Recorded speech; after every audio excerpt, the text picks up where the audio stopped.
Chapter 6. Weak Points and Strong. Sun Tzu said, "Whoever is first in the field and awaits the coming of the enemy will be fresh for the fight. Whoever is second in the field and has to hasten to battle will arrive exhausted." Therefore the clever combatant imposes his will on the enemy, but does not allow the enemy's will to be imposed on him. By holding out advantages to him, he can cause the enemy to approach of his own accord. Or, by inflicting damage, he can make it impossible for the enemy to draw near. If the enemy is taking his ease, he can harass him. If well supplied with food, he can starve him out.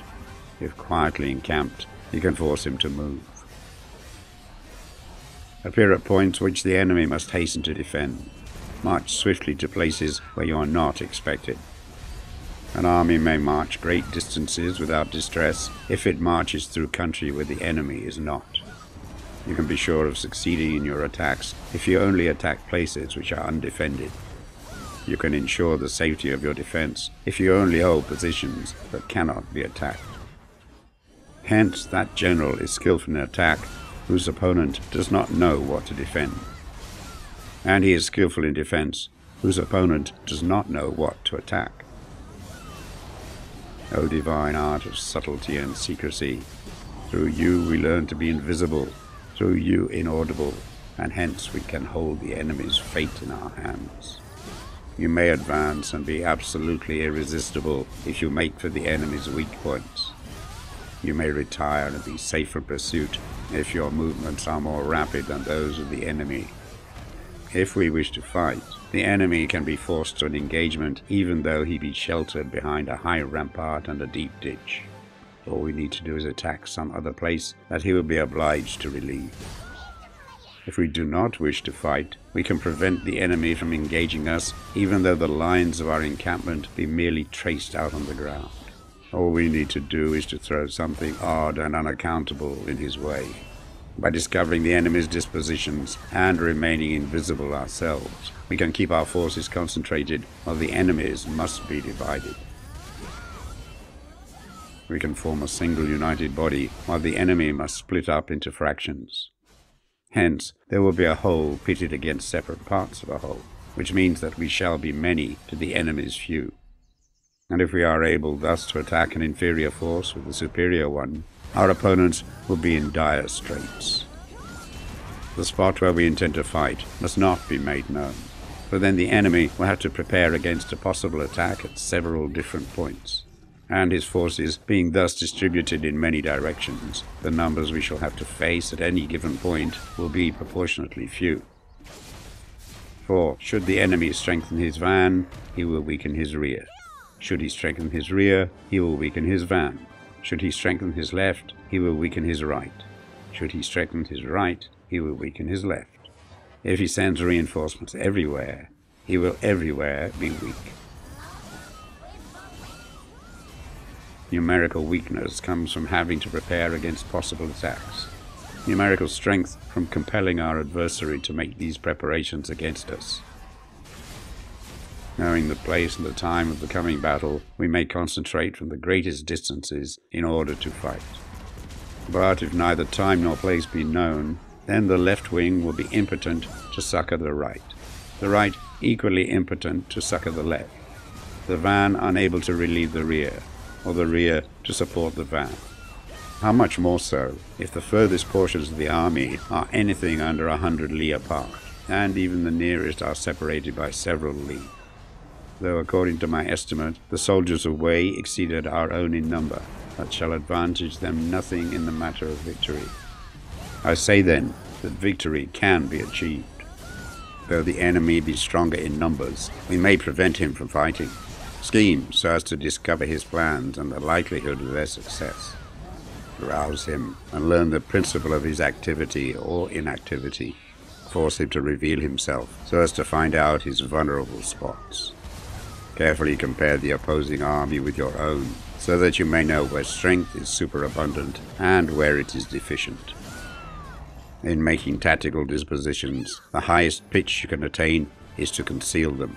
Conceal your dispositions, and you will be safe from the prying of the subtlest spies, from the machinations of the wisest brains. how victory may be produced for them out of the enemy's own tactics. That is what the multitude cannot comprehend. All men can see the tactics whereby I conquer, but what none can see is the strategy out of which victory is evolved. Do not repeat the tactics which have gained you one victory, but let your methods be regulated by the infinite variety of circumstances. Military tactics are like unto water, for water in its natural course runs away from high places and hastens downwards. So in war, the way is to avoid what is strong and to strike at what is weak. Water shapes its course according to the nature of the ground over which it flows. The soldier works out his victory in relation to the foe whom he is facing. Therefore, just as water retains no constant shape, so in warfare there are no constant conditions. He who can modify his tactics in relation to his opponent and thereby succeed in winning may be called a heaven-born captain. The 5 elements, water, fire, wood, metal, earth, are not always equally predominant. The 4 seasons make way for each other in turn. There are short days and long. The moon has its periods of waning and waxing. Chapter 7. Maneuvering. Sun Tzu said, "In war, the general receives his commands from the sovereign. Having collected an army and concentrated his forces, he must blend and harmonize the different elements thereof before pitching his camp. After that comes tactical maneuvering, than which there is nothing more difficult. The difficulty of tactical maneuvering consists in turning the devious into the direct and misfortune into gain. Thus, to take a long and circuitous route after enticing the enemy out of the way, and those starting after him to contrive to reach the goal before him, shows knowledge of the artifice of deviation. Maneuvering with an army is advantageous, with an undisciplined multitude most dangerous. If you set a fully equipped army in march in order to snatch an advantage, the chances are that you will be too late. On the other hand, to detach a flying column for the purpose involves the sacrifice of its baggage and stores. Thus, if you order your men to roll up their buff coats and make forced marches without halting day or night, covering double the usual distance at a stretch, doing 100 li in order to wrest an advantage, the leaders of all your 3 divisions will fall into the hands of the enemy. The stronger men will be in front, the jaded ones will fall behind, and on this plan only 1/10 of your army will reach its destination. If you march 50 li in order to outmaneuver the enemy, you will lose the leader of your 1st division, and only half your force will reach the goal. If you march 30 li with the same object, 2/3 of your army will arrive. We may take it then that an army without its baggage train is lost. Without provisions it is lost. Without bases of supply it is lost. We cannot enter into alliance until we are acquainted with the designs of our neighbors. We are not fit to lead an army on the march unless we are familiar with the face of the country, its mountains and forests, its pitfalls and precipices, its marshes and swamps. We shall be unable to turn natural advantage to account unless we make use of local guides.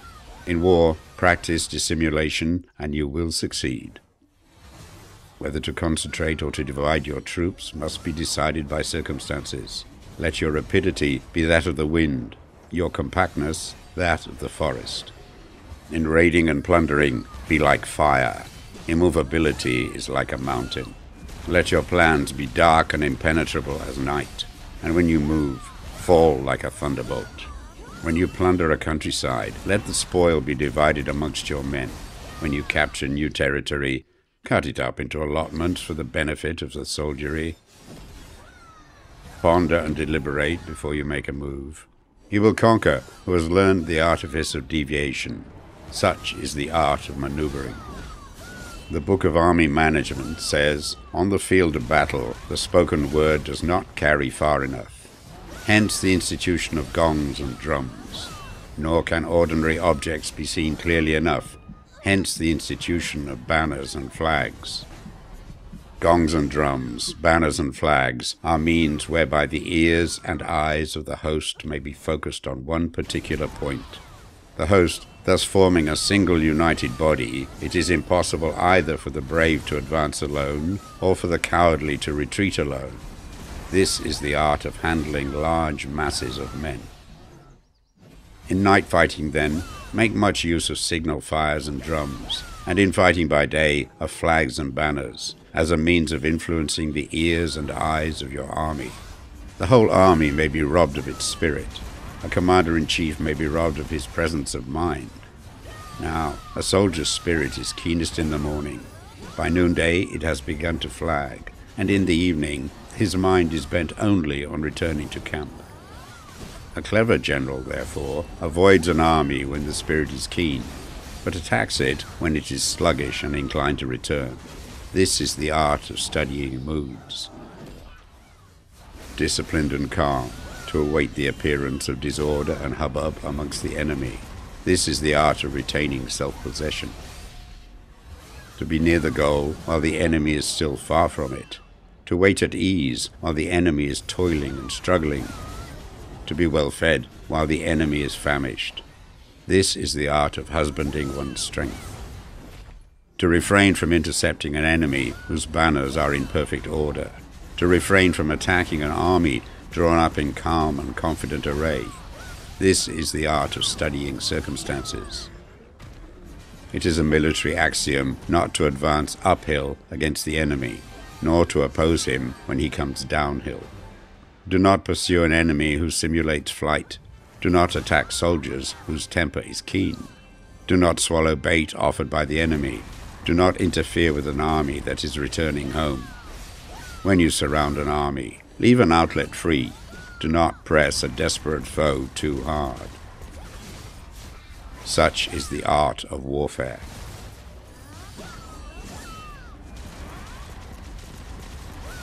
Chapter 8. Variation in Tactics. Sun Tzu said, "In war, the general receives his commands from the sovereign, collects his army, and concentrates his forces. When in difficult country, do not encamp. In country where high roads intersect, join hands with your allies. Do not linger in dangerously isolated positions.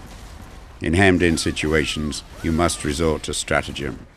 In desperate position, you must fight. There are roads which must not be followed, armies which must not be attacked, towns which must be besieged, positions which must not be contested, commands of the sovereign which must not be obeyed." The general who thoroughly understands the advantages that accompany variation of tactics knows how to handle his troops. The general who does not understand these may be well acquainted with the configuration of the country, yet he will not be able to turn his knowledge to practical account.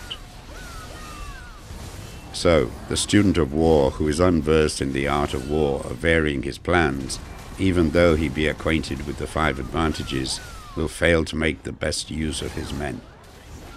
Hence, in the wise leader's plans, considerations of advantage and of disadvantage will be blended together. If our expectation of advantage be tempered in this way, we may succeed in accomplishing the essential part of our schemes. If, on the other hand, in the midst of difficulties, we are always ready to seize an advantage, we may extricate ourselves from misfortune. Reduce the hostile chiefs by inflicting damage on them, and make trouble for them, and keep them constantly engaged. Hold out specious allurements, and make them rush to any given point. The art of war teaches us to rely not on the likelihood of the enemy's not coming, but on our own readiness to receive him, not on the chance of his not attacking, but rather on the fact that we have made our position unassailable. There are 5 dangerous faults which may affect a general. 1. Recklessness, which leads to destruction. 2. Cowardice, which leads to capture. 3. A hasty temper, which can be provoked by insults. 4. A delicacy of honor, which is sensitive to shame. 5. Over-solicitude for his men, which exposes him to worry and trouble. These are the 5 besetting sins of a general, ruinous to the conduct of war. When an army is overthrown and its leader slain, the cause will surely be found among these 5 dangerous faults. Let them be subject of meditation. Chapter 9. The Army on the March. Sun Tzu said, "We come now to the question of encamping the army and observing signs of the enemy. Pass quickly over mountains and keep in the neighborhood of valleys. Camp in high places, facing the sun. Do not climb heights in order to fight. So much for mountain warfare. After crossing a river, you should get far away from it. When an invading force crosses a river in its onward march, do not advance to meet it midstream. It will be best to let half the army get across and then deliver your attack. If you are anxious to fight, you should not go to meet the invader near a river which he has to cross. Moor your craft higher up than the enemy and facing the sun. Do not move upstream to meet the enemy. So much for river warfare. In crossing salt marshes, your sole concern should be to get over them quickly without any delay. If forced to fight in a salt marsh, you should have water and grass near you and get your back to a clump of trees. So much for operations in salt marshes. In dry, level country, take up an easily accessible position with rising ground to your right and on your rear, so that the danger may be in front and safety lie behind. So much for campaigning in flat country. These are 4 useful branches of military knowledge which enabled the Yellow Emperor to vanquish 4 several sovereigns. All armies prefer high ground to low and sunny places to dark. If you are careful with your men and camp on hard ground, the army will be free from disease of every kind, and this will spell victory. When you come to a hill or a bank, occupy the sunny side, with the slope on your right rear. Thus, you will at once act for the benefit of your soldiers and utilize the natural advantages of the ground. When, in consequence of heavy rains up country, a river which you wish to ford is swollen and flecked with foam, you must wait till it subsides. Country in which there are precipitous cliffs with torrents running between, deep natural hollows, confined places, tangled thickets, quagmires and crevices should be left with all possible speed and not approached. While we keep away from such places, we should get the enemy to approach them. While we face them, we should let the enemy have them on its rear. If in the neighborhood of your camp there should be any hilly country, ponds surrounded by aquatic grass, hollow basins filled with reeds, or woods with thick undergrowth, they must be carefully routed out and searched. For these are places where men in ambush or insidious spies are likely to be lurking. When the enemy is close at hand and remains quiet, he is relying on the natural strength of his position. When he keeps aloof and tries to provoke a battle, he is anxious for the other side to advance. If his place of encampment is easy of access, he is tendering a bait. Movement amongst the trees of a forest shows that the enemy is advancing. The appearance of a number of screens in the midst of thick grass means that the enemy wants to make us suspicious. The rising of birds in their flight is the sign of an ambuscade. Startled beasts indicate that a sudden attack is coming. When there is dust rising in a high column, it is the sign of chariots advancing. When the dust is low, but spread over a wide area, it betokens the approach of infantry. When it branches out in different directions, it shows that parties have been sent to collect firewood. A few clouds of dust moving to and fro signify that the army is encamping. Humble words and increased preparations are signs that the enemy is about to advance. Violent language and driving forward as if to attack are signs that he will retreat. When the light chariots come out first and take up a position on the wings, it is a sign that the enemy is forming for battle. Peace proposals, unaccompanied by a sworn covenant, indicate a plot. When there is much running about and the soldiers fall into rank, it means that the critical moment has come. When some are seen advancing and some retreating, it is a lure. When the soldiers stand leaning on their spears, they are faint from want of food. If those who are sent to draw water begin by drinking themselves, the army is suffering from thirst. If the enemy sees an advantage to be gained and makes no effort to secure it, the soldiers are exhausted. If birds gather on any spot, it is unoccupied. Clamor by night betokens nervousness. If there is a disturbance in the camp, the general's authority is weak. If the banners and flags are shifted about, sedition is afoot. If the officers are angry, it means the men are weary. When an army feeds its horses with grain and kills its cattle for food, and when the men do not hang their cooking pots over the campfires, showing that they will not return to their tents, you may know that they are determined to fight to the death. The sign of men whispering together in small knots or speaking in subdued tones points to disaffection amongst the rank and file. Too frequent rewards signify that the enemy is at the end of his resources. Too many punishments betray a condition of dire distress. To begin by bluster, but afterwards to take fright at the enemy's numbers, shows a supreme lack of intelligence. When envoys are sent with compliments in their mouths, it is a sign that the enemy wishes for a truce. If the enemy's troops march up angrily and remain facing ours for a long time without either joining battle or taking themselves off again, the situation is one that demands great vigilance and circumspection. If our troops are no more in numbers than the enemy, that is amply sufficient. It only means that no direct attack can be made. What we can do